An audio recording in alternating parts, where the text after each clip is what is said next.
ଚନ୍ଦ୍ରପରାଗ plus ସୂର୍ଯ୍ୟପରାଗ ଦୁଇଟା ଅଛି। 14/3/2025 ମସିହା ଶୁକ୍ରବାର ଚନ୍ଦ୍ରପରାଗ, 29/3/2025 ଶନିବାର ସୂର୍ଯ୍ୟପରାଗ।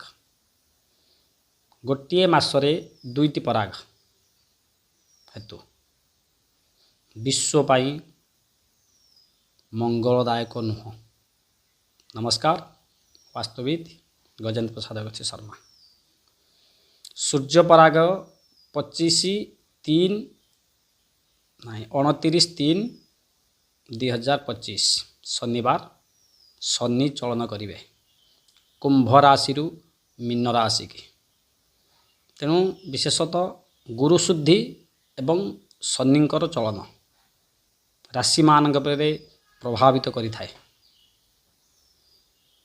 ତେଣୁ ଶନି ଚଳିବେ 25/12 ଉତ୍ତର ଭାଦ୍ର ମୀନ ରାଶିକୁ। ଚଳିଲେ କିଛି ରାଶିମାନଙ୍କର ଅଶୁଭତ୍ୱ ଥିଲାବେଳେ କିଛି ରାଶିମାନଙ୍କର ଶୁଭତ୍ୱ ରହିବ।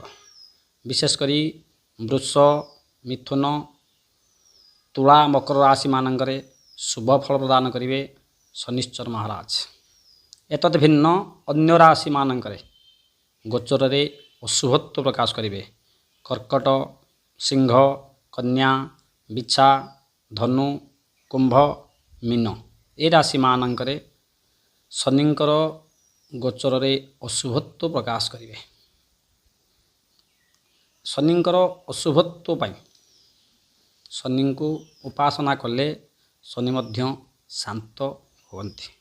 ଏ ଶନିର ଚଳନ ଯେଉଁ ମୀନ ରାଶିକି ଉତ୍ତର ଭାଦ୍ର ମୀନ ରାଶିକି ଚଳନ କରିବେ, ବିଶେଷତଃ ପାଶ୍ଚାତ୍ୟ କଣ୍ଟ୍ରିମାନଙ୍କରେ ପ୍ରଭାବିତ ଟିକେ ଅଧିକ ରହିବ। ସୂର୍ଯ୍ୟପରାଗଟା ଅଧିକ ରହିବ। ଭାରତରେ ଏହା ଦୃଶ୍ୟମାନ ହେବ ନାହିଁ, କିନ୍ତୁ ଗ୍ରହମାନଙ୍କର ଚଳନ ହେତୁ ଭାରତ ପରେ ମଧ୍ୟ କିଛି କିଛି ରାଶିମାନଙ୍କରେ କୋପଦୃଷ୍ଟି ଶନିଙ୍କର ରହିପାରେ। ବିଶେଷତଃ ଶନିଙ୍କର ସପ୍ତମ ଦୃଷ୍ଟି ଟିକେ କୋପଦୃଷ୍ଟି ଥାଏ। Europe, Portugal, Spain, German, Ireland, Britain, Sweden, France ଏହିସବୁ ନଗରୀମାନଙ୍କରେ ରବି ଯେଉଁ ଚଳନ ହେବେ, ଖଣ୍ଡଗ୍ରାସ ହେବେ ମଧ୍ୟ ଦୃଶ୍ୟମାନ ହେବ। ଭାରତକୁ ଏହା ଦୃଶ୍ୟମାନ ହେବ ନାହିଁ। ତେଣୁ ଶନିଙ୍କର ମୀନ ରାଶି ହେଉଛି ଶନିବାର, ମଙ୍ଗଳବାର ଆମେ ଖର ବାର ବୋଲି ତାକୁ ମାନୁଥାଉ। ତେଣୁ ଏହି ବାରମାନଙ୍କରେ ହେଲେ ବିଶ୍ୱ ପାଇଁ ଅମଙ୍ଗଳ ସାଜେ।